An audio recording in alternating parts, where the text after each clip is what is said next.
Welcome everybody to the 6 psychological tricks that make learning stick. My name is Sebastian Bailey. I'm president of MindGym Inc. And I'm a psychologist by background and training. And my particular speciality is looking at ways in which you can create a sustained change to people's behaviors within organizations. And the reason for the fact that this is an important topic is that when you look at typical transfer rates from the average intervention, so the numbers of people who go on to apply their learning, often the estimates when you ask people, around about 15 to 20% of people go on to make a sustained change.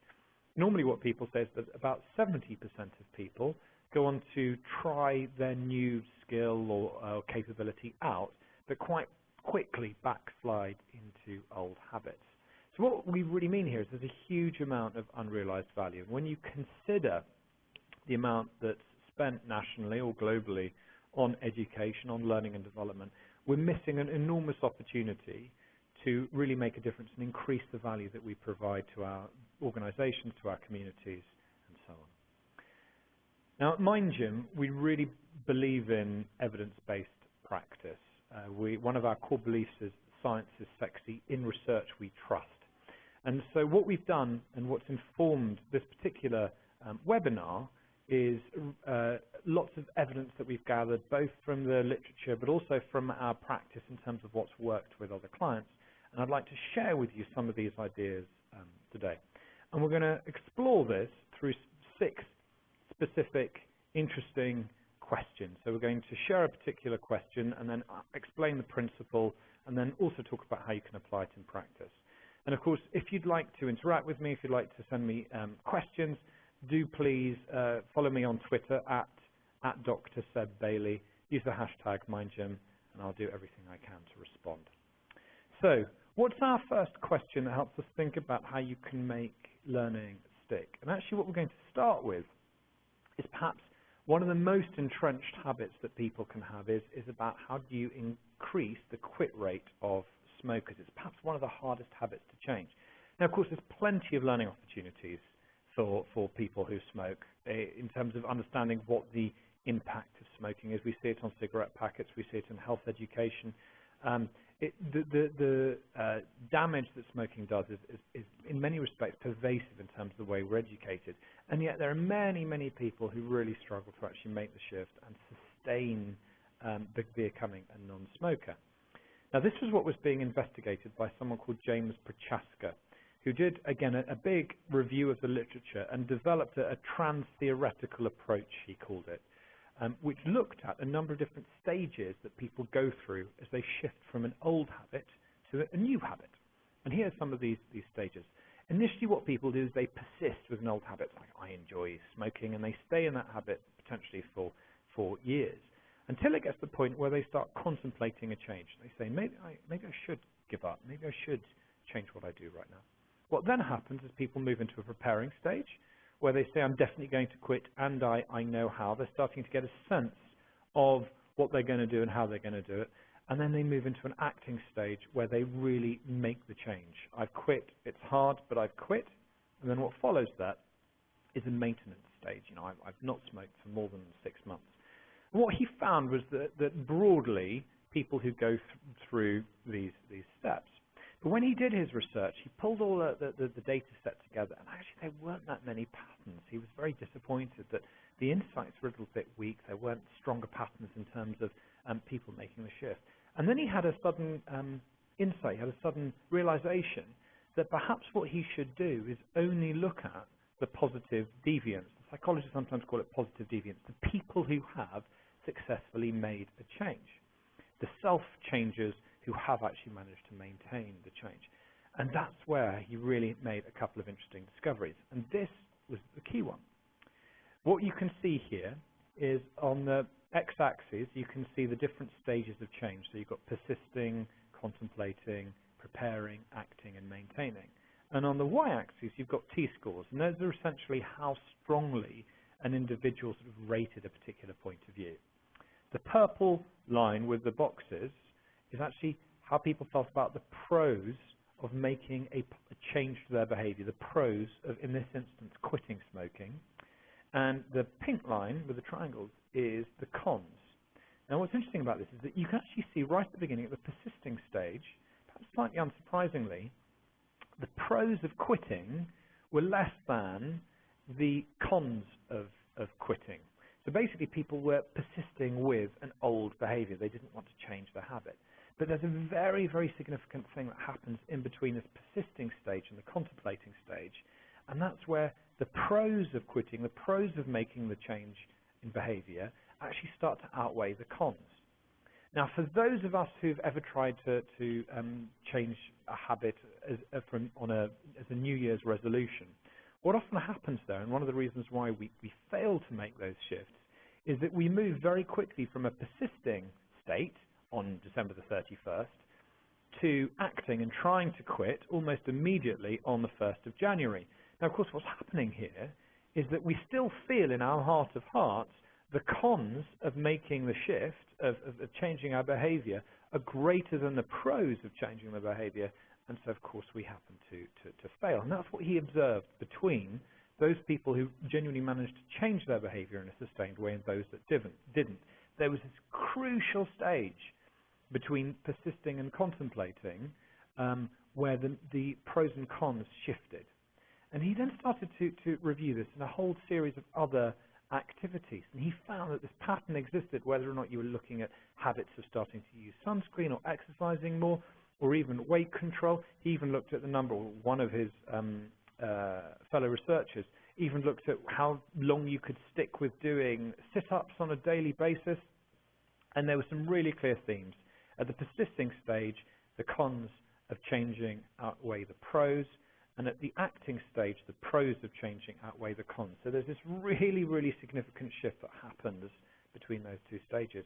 And when I think about what organizations do, a little bit like that New Year's Eve effect, we rush people, whether it be learning, whether or not it be change management, but we rush people from a persisting stage of operating into an acting stage of operating. And then we're surprised the fact that people actually haven't made a sustained change to their behavior.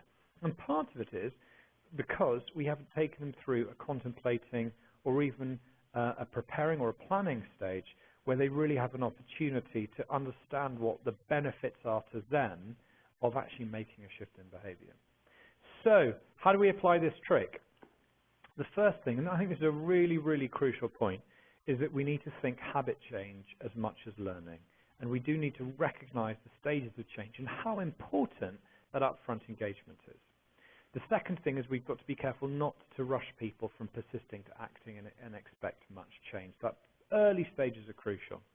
And then finally, encouraging belief in the value of the change is actually as important as building the capability for change itself. Because if people believe that the value of change is there, then they will self-serve. They will seek out opportunities to learn. They will seek out opportunities to transfer their learning. And it can be an extraordinarily powerful way of making that change stick and making the learning stick. So that's our first trick. Let's move on to our second question. And that is, how do you get a group of know-it-all MBA graduates to do as they're told?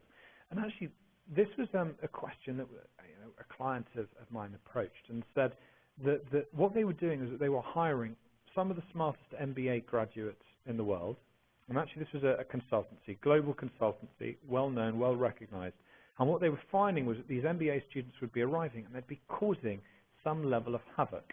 Now, the thing about consultancies, particularly if you want to sort of scale them up, is that you really need a consistent approach. You need consistent language, consistent tools, consistent methodology, because teams can form very quickly. You want people approaching the problem and talking about how they solve the problem in really quite unified terms. And you can still have some form of innovation around the edges, but that unification of approach is crucial to get to speed to value and to deliver good consultancy engagements. Now, what was happening was the MBA students were, or the graduates, forgive me, the MBA graduates were arriving, and they'd spent a lot of money on their education. They felt that they knew an awful lot, and they'd been equipped with some of the best and the brightest professors with different tools, and they were turning up and starting to say, well, how about we do it differently, or how about we could do this instead? And what that had led to was inconsistency and actually greater levels of conflict and slower deliverables than the consultancy wanted. Now, question was, how do we get this to change? How do we make a difference here? And the client very, very intelligently said, we need to overhaul, we need to rethink our onboarding. And this is what they did. They took, as part of the onboarding for the MBA grads, them into the middle of nowhere, no cell reception, miles away from home, outside of their normal social support sort of systems. And when people arrived, they greeted each other, and then they got stuck into a simulation really quite quickly. And what they did was the guy who was fabulous at financial modeling, they gave her the client handling task.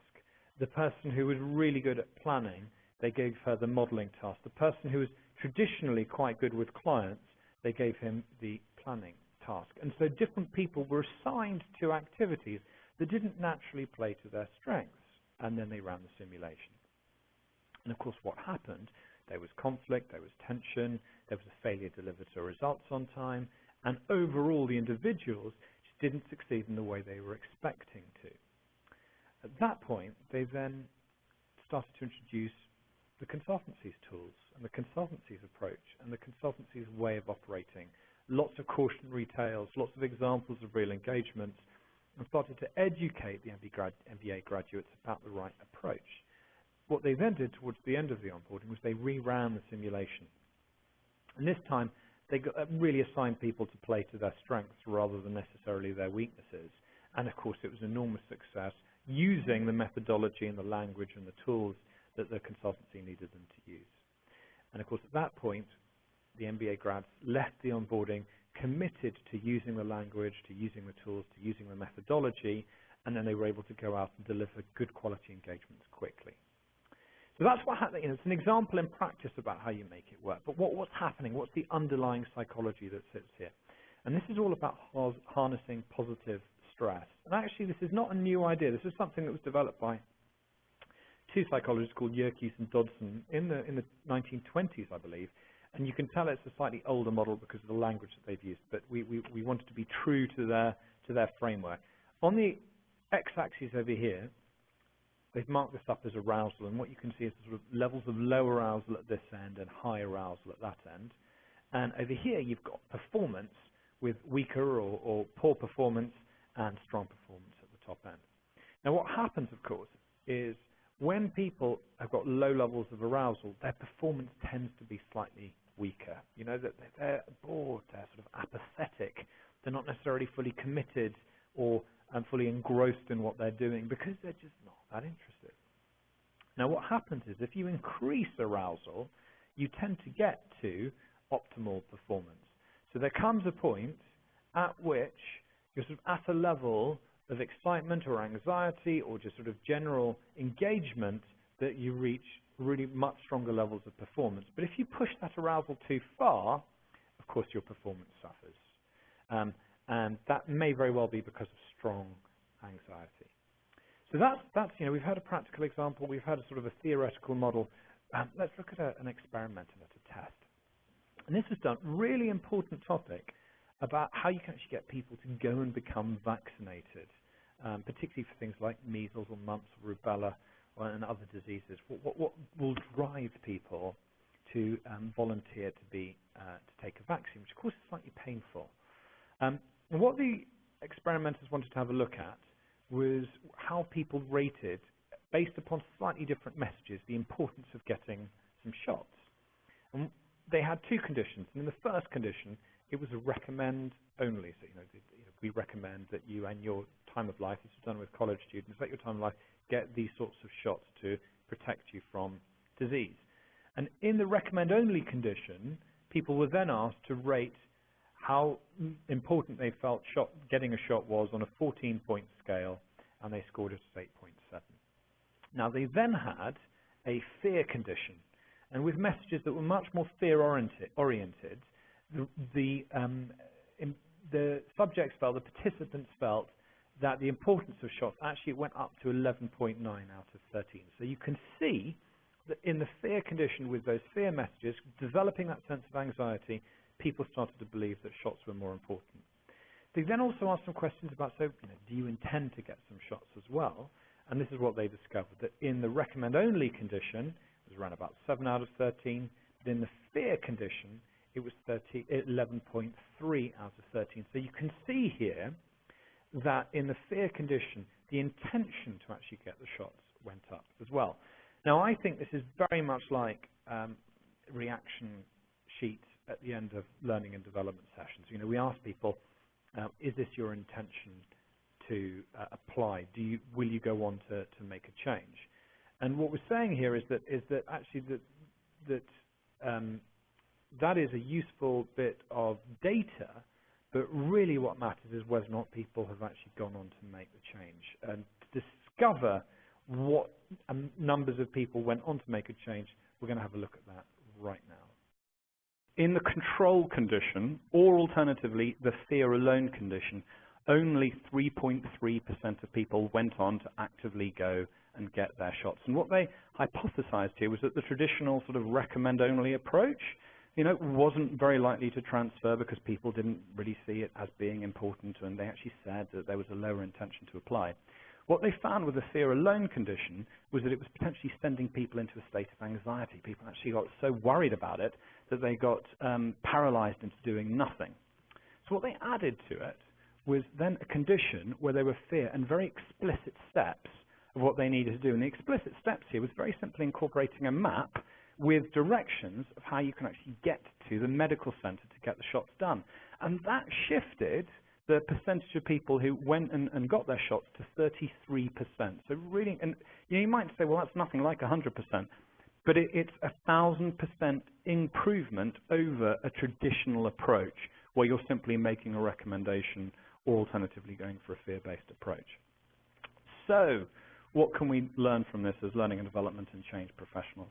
Really, the first thing is that we can schedule the learning just before or just after a challenging experience. That sense of arousal and anxiety that we get from that is very likely then for us to proactively seek out opportunities to solve problems. It's one of the main benefits of just-in-time learning. The other aspect is about selling the need and the personal consequence of not developing. It's not enough just to have a burning platform, but people need to understand the personal consequence of this and also the very specific call to action and the steps that they need to deliver to solve the problem. It needs to be clear, it needs to be explicit. So you don't send people into sort of almost paralyzing anxiety, but actually a level of change that they feel capable of solving a problem. You create and sell the problem and you show the solution. And again, when I reflect on the way in which learning and development or change is very frequently done in organizations, these key activities around the personal benefits and the personal sort of negative consequences of not taking action, and then the route to solving that problem is often left as the rush to focusing on events and capability building becomes a key focus. Okay, so let's move on to our next curious question.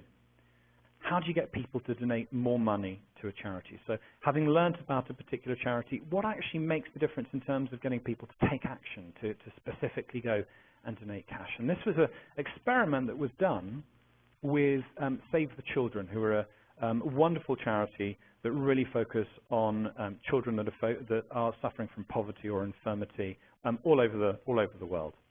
Now, what the experimenters did here was they invited people to come and actually listen to pitches about Save the Children, and it was done on a campus, and people were going to be paid $5 to come and take part in this particular study.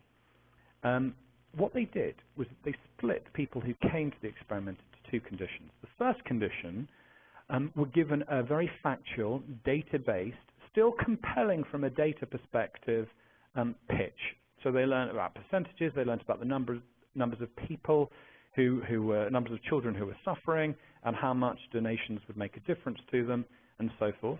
Then what they did was they compared that with a very, very specific story around a single individual.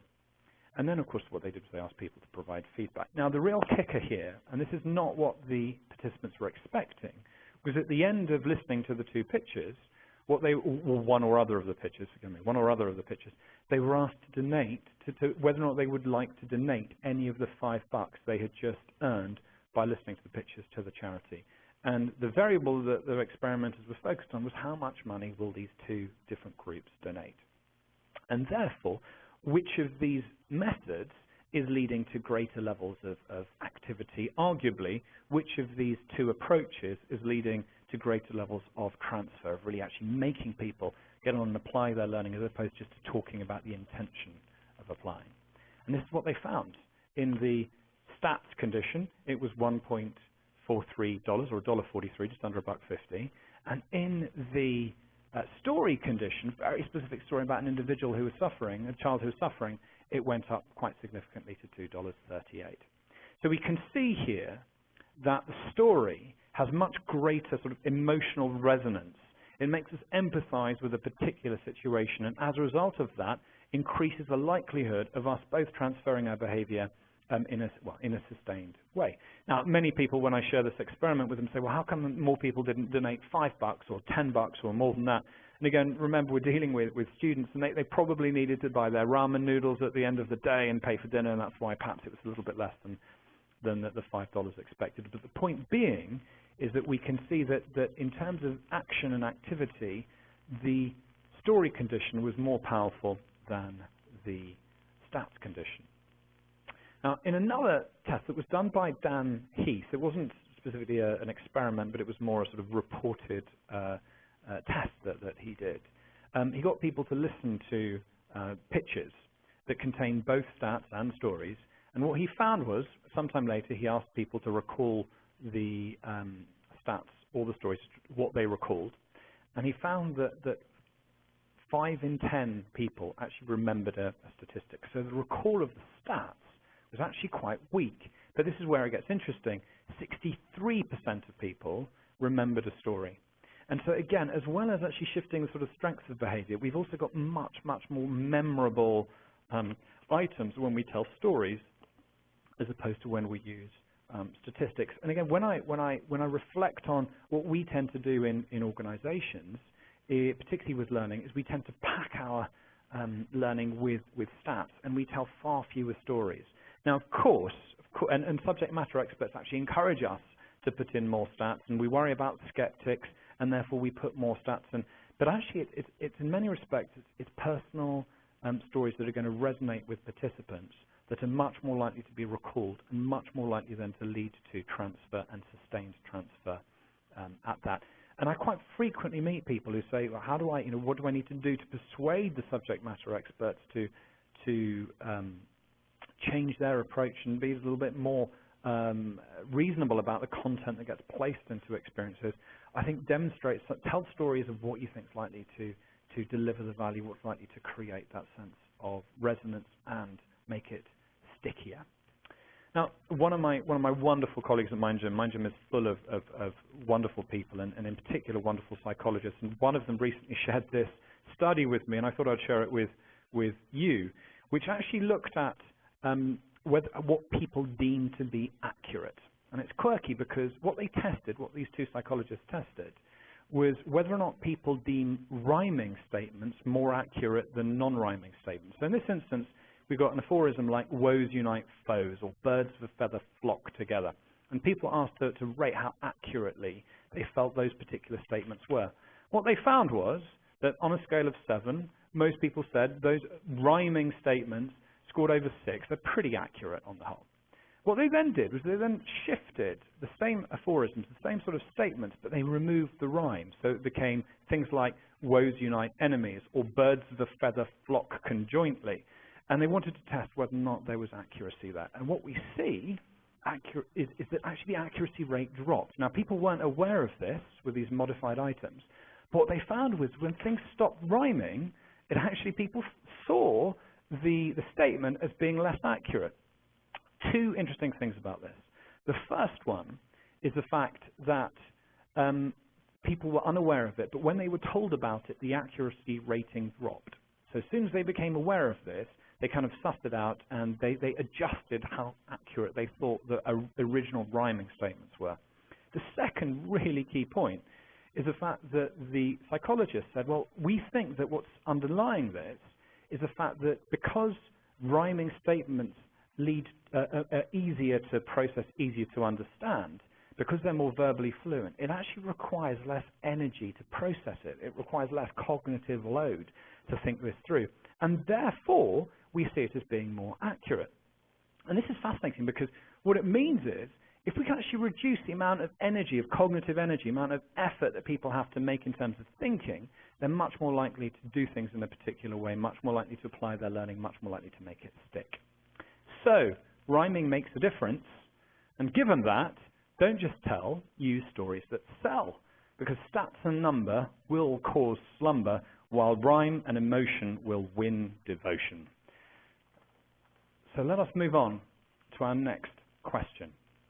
And that is, how do you get job seekers to improve their resume? So what we have here is individuals who've been through some education on how to improve the quality of their resume. Of course, it's an important topic because the more people who can then get into jobs, it improves economic activity, reduces unemployment, makes the job market more fluid. So it's an important topic. And the interesting question was, and this was studied by someone called Peter Gollwitzer, was what can we do to get people, having learned about how to improve the quality of their resume, to then actually go on and make the change. And this is what happened. This is what he discovered. The first condition, he got people in different groups, and he asked people to commit to completing the update of the resume, which is known as a goal intention. So, for example, you might say something like, I will update my resume by the 23rd of June. He then got people into other groups, and he got them very specifically to think in advance about where, when, and how they were going to get started with the task of improving their resume. And this is known as an implementation intention as opposed to a goal intention. So it's very specifically focused on getting people to think about where and how they're going to implement something as opposed to simply what they're going to achieve. What he found was only 20% of the participants who committed to updating their resume did so in the goal intention condition. Now, for me, this is crucial because I've always been slightly suspicious about action planning. You know, it's something you kind of put on at the end, and people write broad, slightly, even if you say, develop SMART goals, they develop broadly, rough ideas of when they think they want to achieve a particular goal, and they leave the experience and really leave it often feeling a little bit unconvinced about whether or not they're really going to transfer their learning. And what Gollwitzer found was that when he used implementation intentions, actually the transfer rate increased dramatically, and 80% of participants who considered where, when, and how they would up their resume did so. So we get this massive increase in transfer because we're actually getting people to think very specifically about the implementation intention as opposed to the goal intention. Now, what he then said was, okay, well, let's take this a stage further. How can we tune the way in which we write the goal intention to really make sure that more people are, that it's as accurate as possible? And we had two conditions again. One was where the intention to perform, one was where people wrote the implementation intention as a way of performing a certain action at a given time and place. So, for example, I will do as many math puzzles as possible each Wednesday at 9 a.m. And in the second condition, he got people to add an if-then statement. Okay? And this was to actually create what he called a situational cue, where the situation, the environment, the context that you're in actually triggers a particular behavior or it triggers a particular thought. And this is what we see here. So in this context, it was people would write things like, if it's Wednesday at 9 a.m., I will do as many math puzzles as possible. And actually, those are the two statements that he used. And what he did was he got people to try and solve these math puzzles using a computer. And what he was able to then track was how far did people deviate from their original implementation intention. So he wasn't measuring the number of math puzzles that was completed. What he was actually measuring was how far or near from the time that individuals had specified were they actually doing it. And this is what he found. He found that in the first condition, where you just have a broader implementation, the participants deviated from their desired time by an average of 8 hours, so quite a significant deviation from their original implementation. But when the situational cue was used, participants only deviated by an hour and a half. So what we can see here is much greater numbers of people actually going in and implementing, if you use an implementation intention instead of a goal intention. And actually, if you use these situational cues, people are much more accurate and more likely to apply it when they said they would. The reason for that, just like the point earlier, if we can make it easier for people, if we can reduce the cognitive load, if we don't have to make them think quite as hard, they're more likely to go in and actually make a change, as opposed to piling on sort of like the cognitive effort in trying to make a change and make the change stick. Now, the other thing I think it's worth mentioning is social support, because there's been a little bit of a debate about, there was a TED talk that slightly misrepresented some research that was done about the use of social support when it comes down to goals. And really what we see is sharing goals does create a feeling of accountability, and that feeling of accountability actually does drive better levels of transfer, particularly if the conversation about the goal is, will you be a support for me? Will you keep me honest? Will you help me do this in the right way?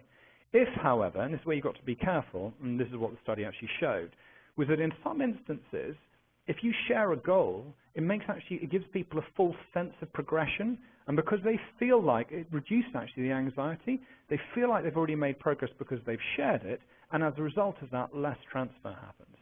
So when you're thinking about setting up implementation intentions, when you're thinking about setting people up to transfer in a sustained way, I would encourage you to get people to share their goals, but I would also encourage you to make it very clear to people that sharing isn't progress. Progress only happens when we actually start to make action on the transfer task, not sharing ideas about the transfer task.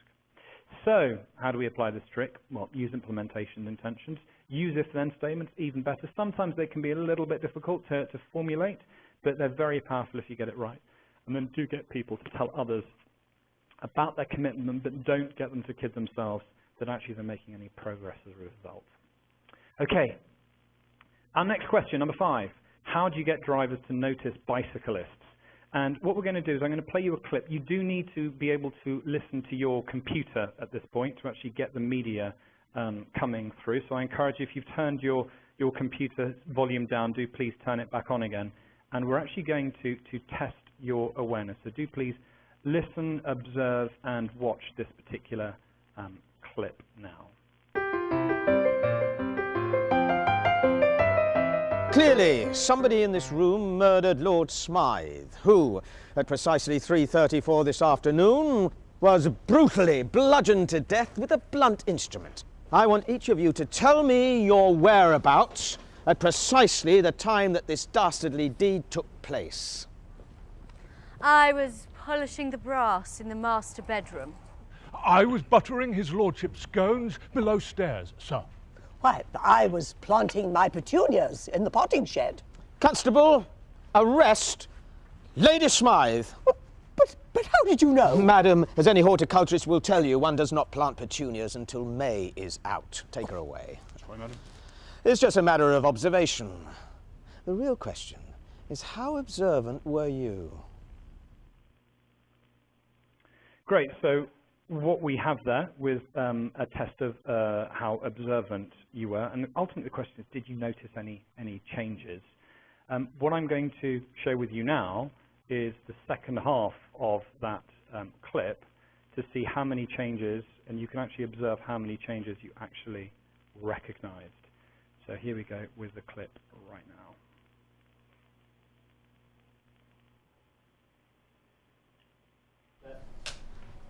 And action. Clearly, somebody in this room murdered Lord Smythe, who, at precisely 3:34 this afternoon, was brutally bludgeoned to death with a blunt instrument. I want each of you to tell me your whereabouts at precisely the time that this dastardly deed took place. I was polishing the brass in the master bedroom. I was buttering his lordship's scones below stairs, sir.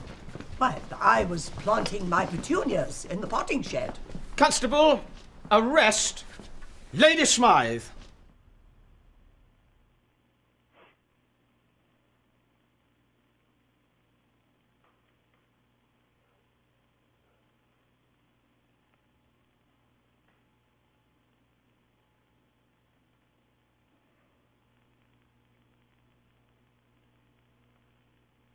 So that was a great campaign from Transport for London, who were really focused on getting people to spot cyclists, because we so often fail to actually recognize the opportunity, because we get very focused on what we're doing. And it was 21 extraordinary numbers of changes took place there. Everything from the flowers at the front to the coat that the inspector was wearing, even to the person who had been murdered actually changed character. So extraordinary number of changes, and very frequent. Most people say that they recognize 4, maybe 5 of those changes as opposed to the 21. So what's this got to do with making learning stick? Really, what happens is very frequently people miss these opportunities. They fail to recognize the opportunities to transfer their learning, which stops it from sticking. And this was a study that was done by 2 psychologists called Gick and Holyoake. And what they did was they provided some people with a tool. They taught them about a particular tool. And then they gave them another context that was slightly different where the tool could be applied. And interestingly, in the no-hint condition, only 20% of people recognized that the tool they had could be applied to this new problem. Okay, so you've got a massive failure in transfer here, because what people didn't spot was the fact the tool worked with that new context and that new environment. What they then did was they then gave people a very small hint about the fact the tool could be used, and the 92% of people then actually suggested what the right solution was. They recognized the fact that that particular tool could be used for that new problem. So what's going on there? It's a giant failure in opportunity recognition. And to make this real, we were asked to work on a coaching program for a client, where the client had actually gone and done some surveys about transfer and about use, and found that many, many people, having understood and learned about coaching, were actually not transferring their skills. And the number one reason they gave was the fact they didn't have time. They didn't actually have time to apply their new skills. Very common. And actually, the issue wasn't about time at all. The issue was about recognizing the opportunities to transfer. So instead what we did was that we shifted it. So actually, have you had a conversation with one of your team members by the water cooler in the last couple of weeks? Yes, there's an opportunity. Has a team member come to you with a problem with a client or a customer? Yes, there's an opportunity. And so by reframing the situations that people were looking for, it massively increased the transfer rates and actually how well things stuck. So use cues and prompts in the real world to focus attention. Think about how you can set specific missions, specific activities in the real world that then drive that transfer, and how you can build it into the workflow. And think about how you can develop participants' mindfulness as part of the experience. How can you help people not just build a particular capability, but also get better at being present and spotting opportunities to apply this sort of learning. Okay, final question. What makes a psychology professor behave like a soccer hooligan? Now, I'm sitting in New York over here, and I have a great privilege of living in New York and enjoy the United States very frequently. And I had to explain to a group who soccer hooligans were, and I said, do you have soccer hooligans over here? And someone, yes, we do. They're called Patriots fans, which I thought was a little bit mean. But the idea is the fact that people who basically act poorly when they go to sports matches or sports games. And this is a photograph of some soccer hooligans. Now, this psychology professor called Ap Dijksterhuis went to a soccer match with another psychology professor, friend of his, and they fell in essentially with the wrong crowd. They were walking through it, and they were surrounded by people who were acting slightly violently. And there was a beer can sitting on the ground, and he walked up to it, and he booted it. He kicked it really hard against a wall, and then very quickly became embarrassed about what he'd just done. And as psychology professors do, he turned to his colleague and said, well, what made me do that? What was going on there? And he got into how you prime and how context can prime people to behave in particular ways. And he went on to do a study of priming, and specifically, can priming change something as fundamental as general knowledge, or arguably even general intelligence? And what he did was he got general knowledge. He got 100 general knowledge questions, and he primed people in 3 different ways. There was a control condition, so no one was primed. He was then primed a group as professors. So what they did is they spent time talking about the characteristics of a professor and what it would be like to be a professor. And then he primed a group as assistants, and then he got them to do this general knowledge quiz. And you would expect, if priming wasn't going to work, everybody to score the same. This is actually what happened. In the no prime condition, people got 44.9% of these general knowledge questions right on average. In the professor condition, there was a 15-point increase in the number of answers that were correct. So for some reason, priming as a professor just allowed people to access better cognitive operations, possibly even better recall of their general knowledge. And in the assistance condition, it went up against the no prime, but not as much as the professors. So this priming effect had a very, very significant impact on the way in which people approached a task. Now what we thought we would do here, bit of fun, was actually try and prime you. So again, you need your computers on and the sound turned up, and I'm going to ask you to listen to this particular clip. Another one bites the dust. Another one bites the dust. Ow! Another one bites the dust. Hey, hey! Another one bites the dust. Hey! Okay, so wonderful. Okay, so wonderful clip from Queen and Freddie Mercury with Another One Bites the Dust. I'm now going to actually play this clip. We're going to play it backwards for you. So now what I want you to do is listen to this and just see if you recognize anything.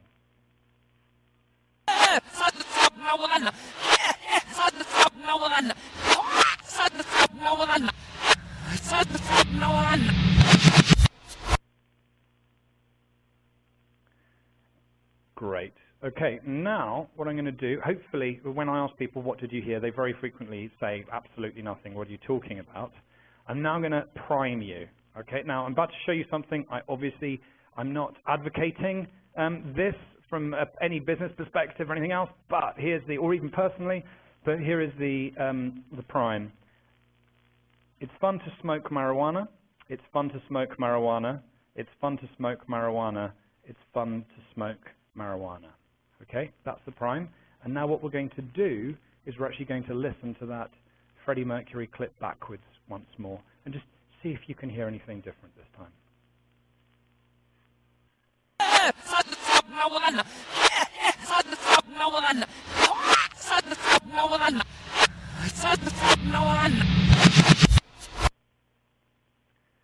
Great.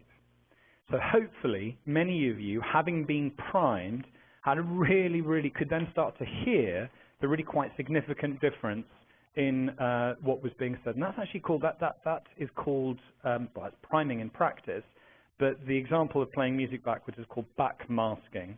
And there's a great website by jeffmilner.com that's got lots of different examples of backmasking. It's pretty much impossible to do on purpose. So lots of people say, oh, there's a funny side to this, or there's something weird going on here. Not really. It's really accidental, and people then use priming as a way of explaining it. So how can we use priming? How can we trigger people's learning in practice? Well, we can use priming to increase the participants' view of themselves as great learners. How can you prime feelings of resilience and reflectiveness and resourcefulness in the learners themselves to help them apply their learning? How can you develop tools to support participants in their problem solving? Tools act as incredible ways of supporting a particular way of operating and priming. So can you create coaching tools?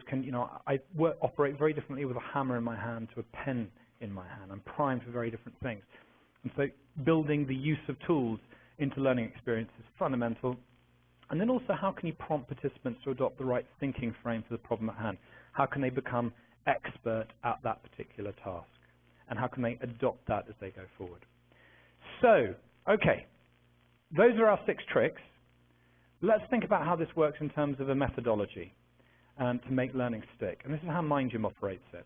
Initially, we create an engagement campaign that creates interest, anxiety, and perceived relevance. It moves people up that curve.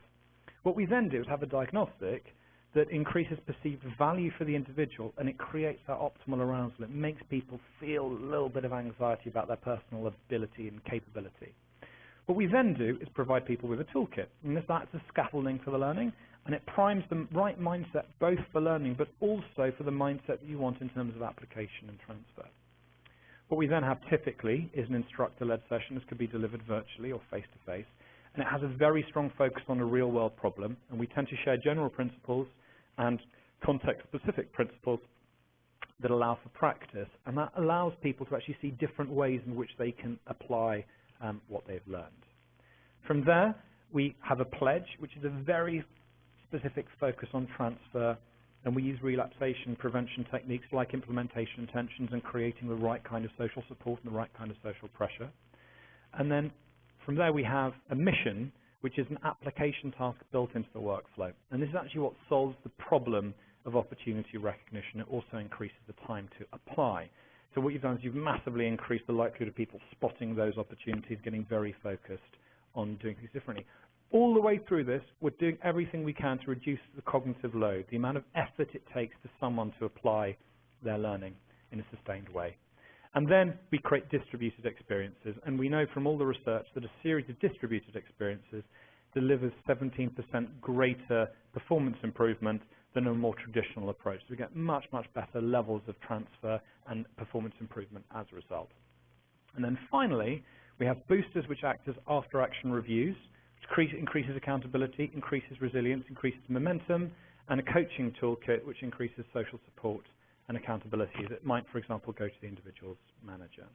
And when we build the learning experience like that, we get much, much better returns in terms of stickiness, in terms of transfer, and commercially, the return on investment is much more significant as well, often double the return on investment over a more traditional approach, because actually you can run this for far reduced cost, and you can deliver much greater value, and also, for example, travel and expenses reduces significantly as well.